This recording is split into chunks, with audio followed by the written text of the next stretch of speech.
Hello and welcome to another Kangaroo English Daily Digest podcast. My name is Christian and today is Tuesday, the best day of the week. Although I am aware that for a lot of people, actually Tuesday is not the best day of the week. It is a horrible day. It's very far away from the weekend. And so today I thought that I would have a little bit of fun and talk about audio illusions and what these audio illusions can teach us about language learning and about the right way to learn languages. So we need to start with today's word of the day, which is prime. P-R-I-M-E, prime. And you probably know prime as a noun.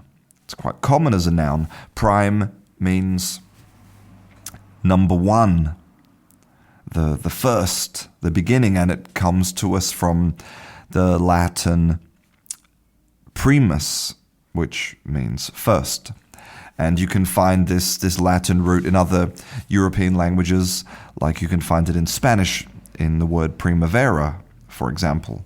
And primavera is the first spring, when the flowers and all the animals come out from their winter hibernation and life, the cycle of life begins again. That's primus, that's prime. But today I actually want to talk about prime as a verb.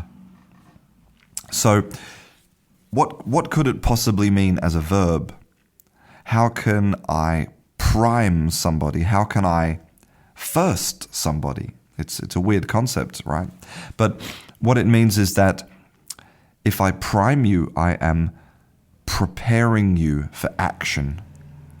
I'm doing something to you first that makes you ready for something else.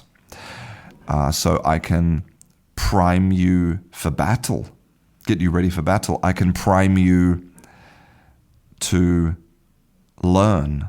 And that's what I want to talk about today, priming you to learn English. Actually, more specifically, I'm priming you. I want to talk about priming you to receive English. So there's some very interesting things about the psychology of priming.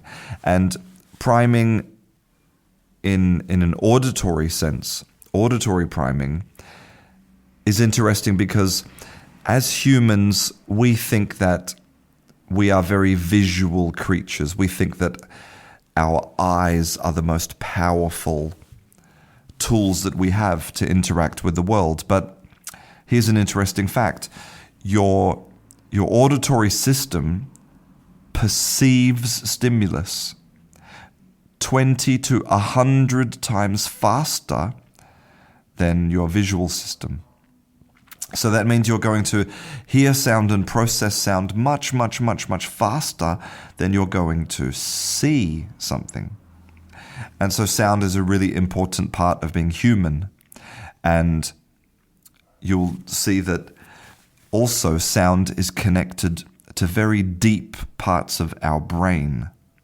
So it requires less kind of top level thinking, less analysis. If you hear the sound of somebody roaring, if you hear the sound of an animal or a siren or a gunshot, your reaction to that is instantaneous, deep in your reptile brain, that makes you run or cry or fight or whatever you need to do. And so sound is really important for humans, and there's been some really interesting and exciting experiments about the effect of auditory priming. So basically preparing people to understand language through priming. So there was an experiment which was performed in 1987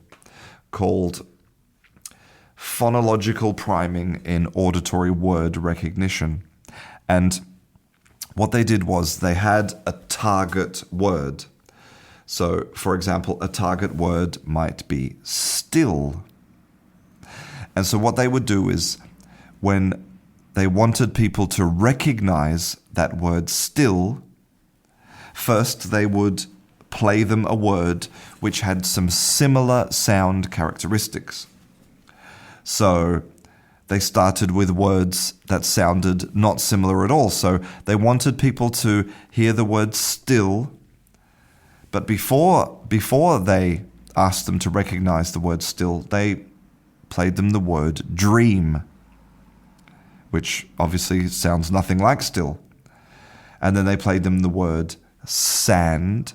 So the first letter is the same, sand.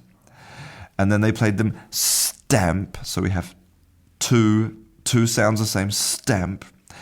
And then they played them stiff. So now we have 3 sounds that are similar. And then, of course, that brings us on to the word still. So you can hear that progression. Dream, sand, stamp, stiff, still. So each word is getting closer to that target word. And what they discovered was the more phonemes, the more of those similar sounds they played to a person before they heard the actual word, the faster they were at recognizing that word. So if they wanted you to recognize the word sense, you would do it faster if I told you the word send before. If I wanted you to recognize the word dread, you would do it faster if I told you the word dress before. And the same with bold and balls. And here's a really interesting thing. It's not just sounds at the beginning. You notice that all of those were sounds at the beginning, but it actually doesn't matter in what location the sound is. So, for example, if I want you to recognize hand, I could also play the word sand, and that would help you. If I wanted you to recognize gold, I could play you maybe filled, which ends with a similar sound. Flock and stock, trees and skis.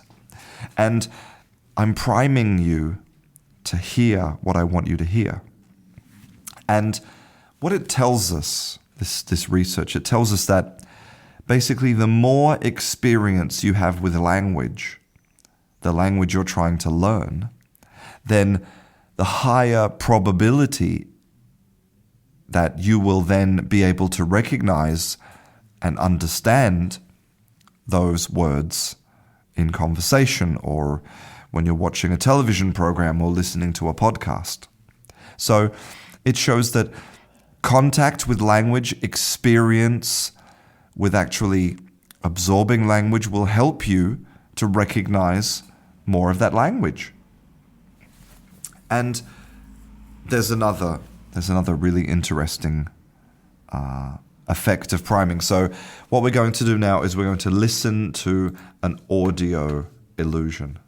So what you'll hear is a sentence, a spoken sentence, that's been transformed by a computer to sound like gibberish. So,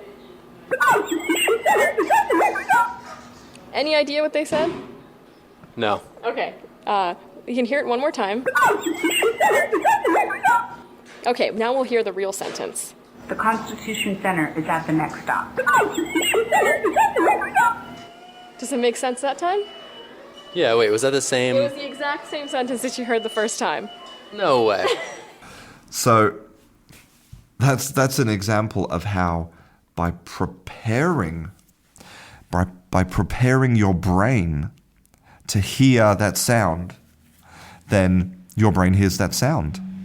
By the first time you heard that audio, it was like, it sounds like R2-D2 from Star Wars. But then when I tell you what you should expect to hear, suddenly it becomes clear. The Constitution Center is at the next stop. And again, this is more evidence that the more you know, the more you learn, the more you know. And study after study has shown that a really great way to improve your skills in language is to basically know more about language. And that's why, for example, polyglots are so good at learning additional languages, because when you have experience with one language, the second one becomes easier, then the third one, then the fourth one. And so priming is just evidence of how we should be approaching our language learning by being immersed as much as possible and having all of having all of that prior information in our mind. And what's really interesting is that, again, this goes back to this research paper that I've been talking about for the past couple of days, about how it's possible that children learn language by storing hundreds of thousands of examples, millions of examples of everything that they hear, and then using those examples to produce English. And this is something similar. This is evidence that we're storing all of this prior information, and then we can use that to help us understand. So immersion doesn't just help with understanding; it also helps with production. So if you're not immersing yourself in language, if you're only spending time in a workbook and studying alone, then the science tells us that you're not getting any of the benefits, the cognitive benefits of priming that can really take your language learning to the next level.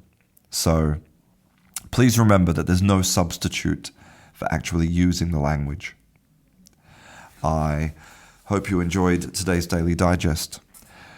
I'm currently working on a podcast entirely about audio illusion, and I hope to release that very soon. I'm Christian, this is Kangaroo English, and I'll see you in class.